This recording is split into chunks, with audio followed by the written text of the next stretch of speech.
Obrigado, Edenilson, querido.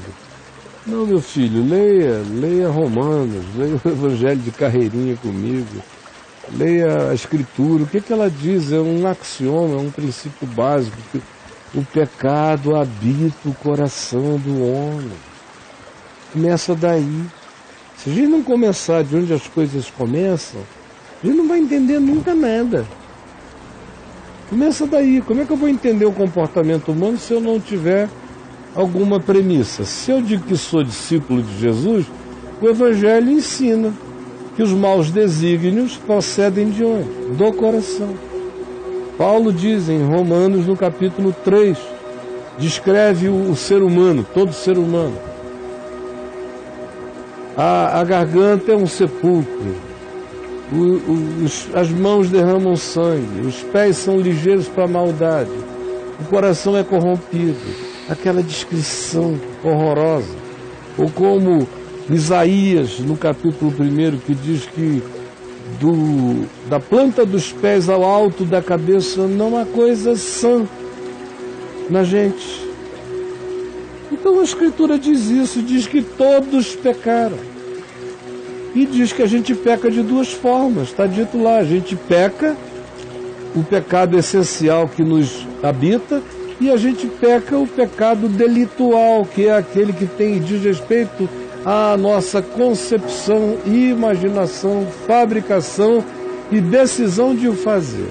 E a gente também peca os pecados culturais, os pecados generacionais, que são aqueles que a gente absorve e por falta de evangelho e de renovação da nossa mente e de não conformação com este século, por falta disso a gente absorve e a gente anda no curso deste mundo, andando em pecado coletivo e cultural, porque o Evangelho não entrou na gente o suficiente para a gente fazer a análise de todas essas dimensões. Número 1, o pecado me habita. Número 2, além do pecado que me habita, quando eu estou pecando e quando eu não estou pecando, quando eu estou fazendo, quando eu não estou fazendo, quando eu estou em coma, eu continuo sendo pecador. Existe também o pecado que de olho aberto, com lucidez insana, eu determino praticar. E existe o pecado cultural coletivo, que tem a ver com o sistema que eu, na minha alienação, absorvo e decido adotar.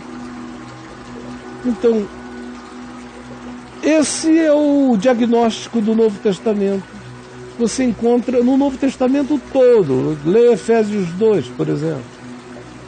Ele nos deu vida e tal, e nos diz que a gente andava segundo o curso deste mundo, segundo o príncipe da potestade do ar, segundo o Espírito que agora atua nos filhos da desobediência, fazendo a vontade da nossa carne e dos nossos pensamentos, andando na vida como filhos da ira, fazendo maldade.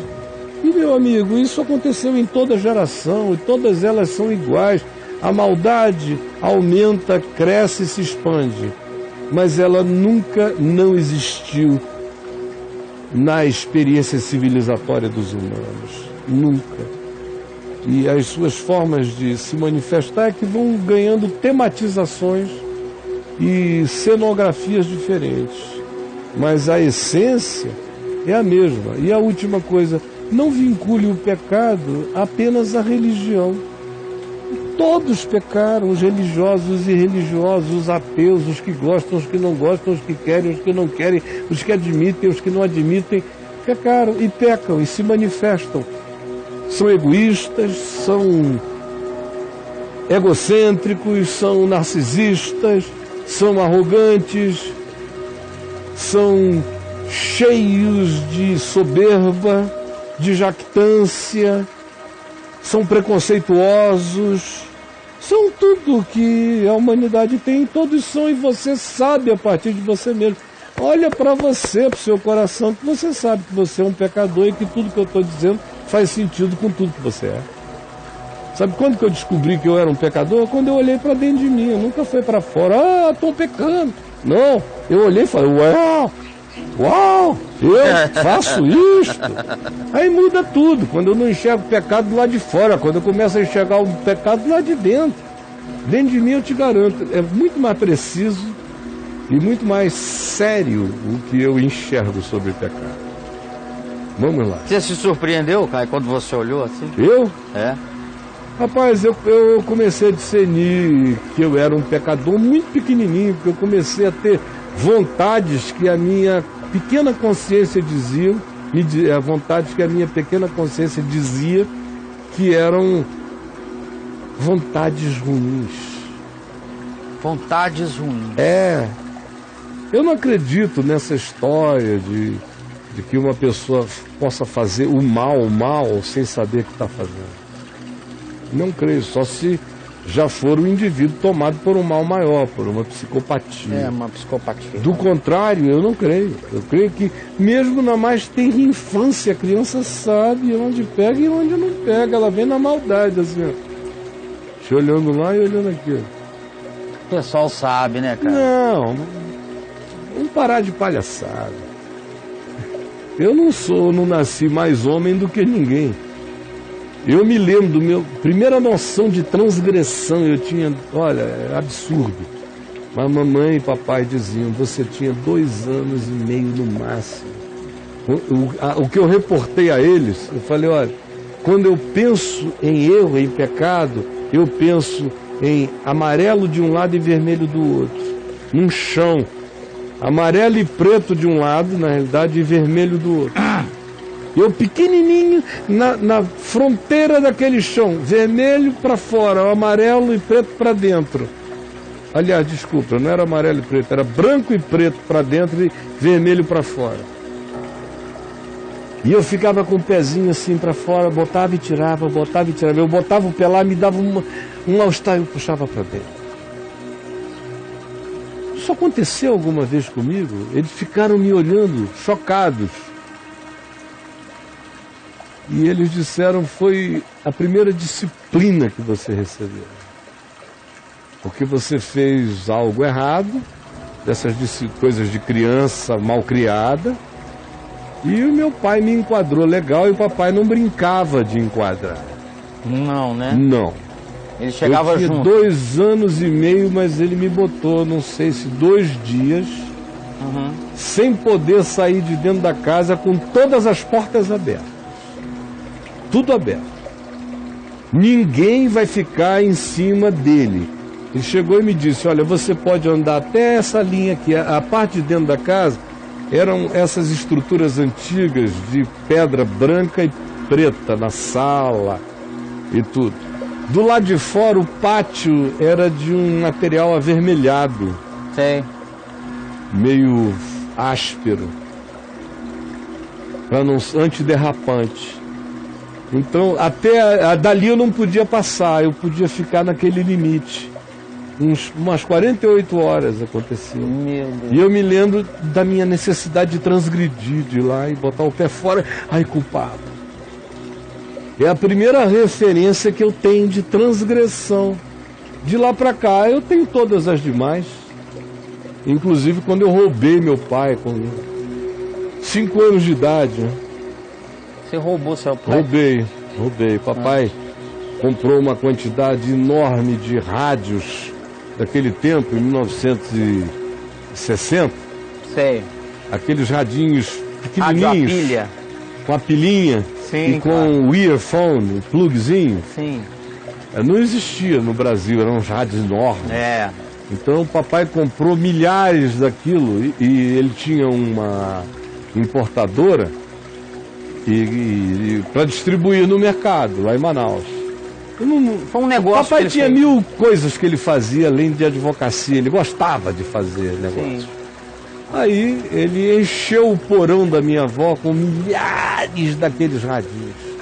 Rapaz, o cheiro, eu me lembro do cheiro até hoje, daquele couro. Era tudo de courinho. Sim, ele tinha uma capinha de couro linda. Bonitinho. Era linda. Cinzentos. Tô ligado. Eu com 5 anos, eu senti aquele assim. cheiro. Se meu pai é dono disso tudo, eu vou pegar um pra mim.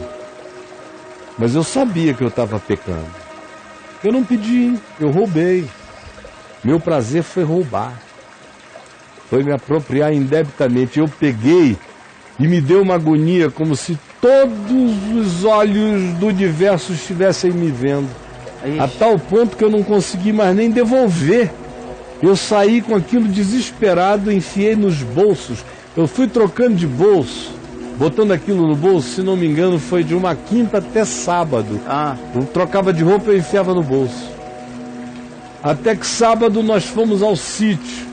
E no sítio, no banco de trás do carro, a caminho do sítio, passamos num lugar que eu sei exatamente que lugar é até hoje em Manaus. E a cidade já mudou uma barbaridade, mas até hoje eu passo lá e digo, foi ali, ó. Eu vi o negócio enrolando eternamente. Eu abri assim o vidro bem devagar, botei a mão para fora e joguei o radinho. E eu vi o radinho enrolando. E eu prometi para Deus, para mim mesmo, para o meu pai em mim, seu pai em mim, para todo mundo, que nunca mais na vida eu roubaria, eu me apropriaria indebitamente de qualquer coisa, de qualquer um. Logo depois disso, teve aquele episódio, já tinha o episódio com aquela babá do meu irmão mais novo, que tinha 15 anos, e que me introduziu na sexualidade, na brincadeira sexual. Te chamou na chincha. Me chamou na chincha. E eu também sabia que estava errado. Não tinha nada inocente naquilo ali, eu sabia. Você sabia? Sabia. Então eu não creio, a partir de mim, nessas inocências. Por isso também eu nunca fiz transferência, nunca disse também, eu pequei, mas ele me forçou, ele me levou, ele me enganou. Eu nunca transferi nem para o diabo coisa alguma. Quando alguém me diz, mas o diabo tentou, ele botou um laço, eu digo, é problema dele. A minha parte eu fiz, eu pisei e eu gostei. E eu caí porque pisei. E homens e mulheres que andam com Deus são assim.